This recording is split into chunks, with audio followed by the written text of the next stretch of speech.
Bonjour et bienvenue dans cette nouvelle vidéo support de formation Excel où nous allons aborder la fonction datediff. Vous pouvez télécharger ce fichier dans le lien qui se trouve sous la description de la vidéo et l'ouvrir avec Excel. S'il y a besoin, vous cliquez en haut à droite sur activer la modification. Alors, la fonction datediff est une fonction qui est un peu cachée d'Excel car elle n'est pas présente dans FX, dans l'assistante formule. On va faire un petit tour dans toutes les formules. Et ici, date, date coupon, date val, mais il n'y a pas de date diff. OK. Mais pourtant, c'est une fonction qui est très utile, car elle va nous permettre de calculer l'écart entre deux dates, soit un écart en jours, en mois ou en années. Mais ce qui est très important, c'est qu'elle va nous dire précisément si on va avoir des mois révolus ou des années révolues. Ça sera un peu plus concret quand on fera les exercices. Alors,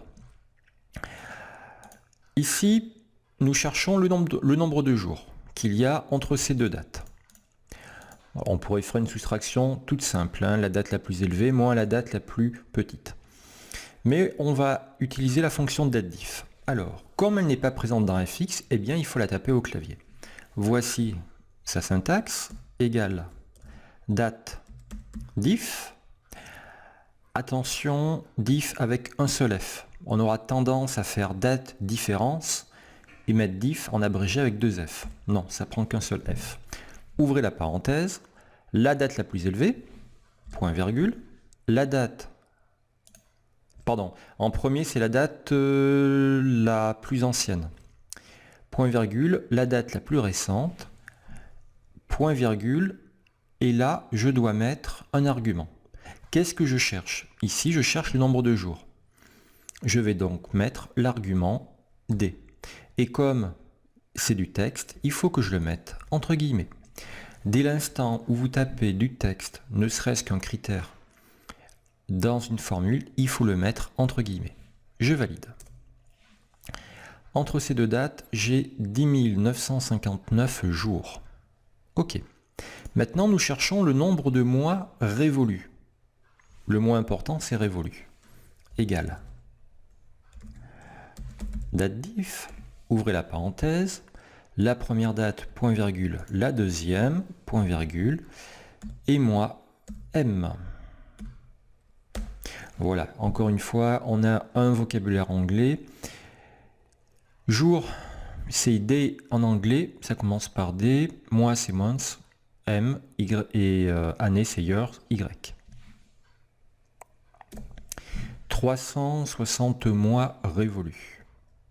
Allez, ici, le nombre d'années, égal. Date diff, ouvrez la parenthèse, la plus vieille, point virgule, la plus récente, point virgule, Y. Je ferme la parenthèse. Effectivement, entre ces deux dates, j'ai bien 30 ans. On va changer la date d'arrivée et vous allez vérifier qu'on ait bien des années révolues et que ça soit hyper précis. J'enlève le 10 et je mets 0,9. J'ai toujours 30 ans. Maintenant, au lieu de 0,9, je mets 0,8. Maintenant, je n'ai plus que 29 ans entre ces deux dates et 359 mois révolus. OK? Allez, je fais marche arrière, je retourne au 10,09. Allez, un peu plus délicat maintenant, nous cherchons le nombre de mois révolus, mais pas en globalité, uniquement à partir du 1er janvier de l'année. Je m'explique, égal date diff, ouvre la parenthèse, la plus ancienne, point virgule, la plus récente, point virgule, entre guillemets, YM, fermez les guillemets, fermez la parenthèse. J'ai 0 mois, effectivement. Entre ces deux dates, j'ai 30 ans et 0 mois. On va bidouiller un peu la dernière. On va mettre le 17.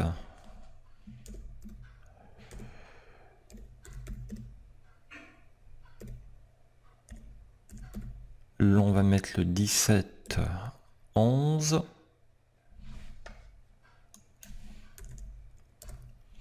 Voilà. Donc maintenant, entre ces deux dates, j'ai 30 années révolues et 2 mois révolus. Maintenant, on veut chercher le nombre de jours dans le mois. Égale date diff, entre parenthèses, la date la plus ancienne, point virgule, la date la plus récente, point virgule, et entre guillemets, MD, fermez les guillemets, fermez la parenthèse. 8 jours. On peut également avoir le nombre de jours dans l'année, sans la notion de mois. Égale date diff, la plus ancienne, point virgule, la plus récente, point virgule, entre guillemets, YD, fermez les guillemets, fermez la parenthèse.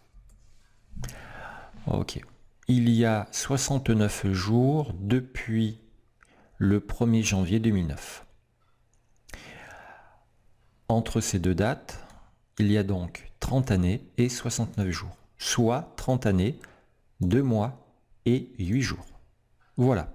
Alors, date diff, on l'associe souvent à la fonction concaténée. Je vous fais une petite démo de ce que cela pourrait donner. Si vous devez générer des attestations, par exemple, ce qui peut arriver. Ici, je vais vous faire, hop, on va enlever tout ça. Et ici, on va faire une petite phrase du type, il y a entre ces deux dates 30 ans, 2 mois et 8 jours. Égale, ouvrez les guillemets,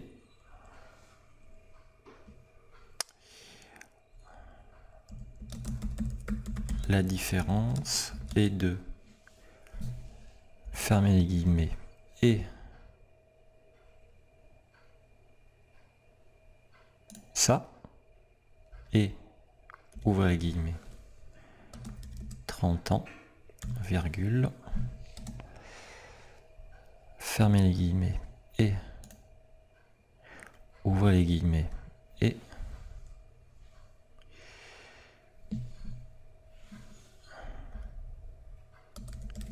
deux mois. Voilà, je ne vais pas continuer. Donc logiquement, ça va faire la différence est de B9 30 ans, virgule, 2 mois. Ouais, j'ai dû faire une petite erreur. J'ai oublié. Ça, on s'en fiche. Il n'y a pas besoin de ça. Voilà. La différence est de 30 ans, 2 mois. Si vous ne connaissez pas cette astuce avec le « et » ici, je vous inviterai à voir la fonction, la vidéo sur la fonction concaténée, en fait. Voilà. Ok. Donc à partir de là, dès que je vais bouger ceci, je vais mettre une autre date, n'importe laquelle. La différence est de 36 ans, 5 mois. Voilà. Allez, ça c'était la démo. Petite application pratique maintenant. Vous avez des salariés, des dates d'embauche. Vous devez connaître l'ancienneté des salariés pour appliquer des jours de congés supplémentaires, appliquer des traitements de ressources humaines derrière, peu importe, ou des règles de gestion. Vous devez savoir si les salariés ont au moins 10 ans d'ancienneté ou au moins 20 ans d'ancienneté. Eh bien, il n'y a pas de problème. L'ancienneté, c'est par rapport à la date du jour, donc par rapport à la fonction aujourd'hui, que l'on va mettre dans la formule. Allez, égale date diff, entre parenthèses, la date la plus ancienne, c'est ça, point virgule. La date du jour, c'est-à-dire aujourd'hui, avec ses parenthèses, point virgule. Et moi, je veux l'année. Y. 32 ans. Je double-clique. Voilà. Donc, avec cette fonction, vous savez précisément si la personne a 10 ans d'ancienneté révolue ou 20 ans ou 30 ans d'ancienneté révolue.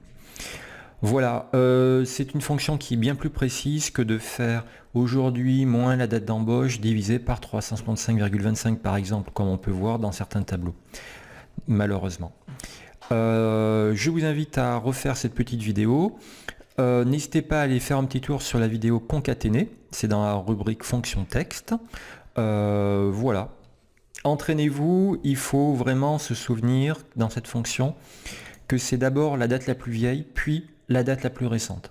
Après, si vous ne vous souvenez plus exactement de ce qu'il faut mettre au bout comme argument, vous faites un petit tour sur internet, vous tapez date diff Excel et vous allez trouver très rapidement des pages qui vont vous dire exactement qu'est-ce qu'il faut mettre comme argument. Voilà, je vous remercie pour votre attention, à bientôt.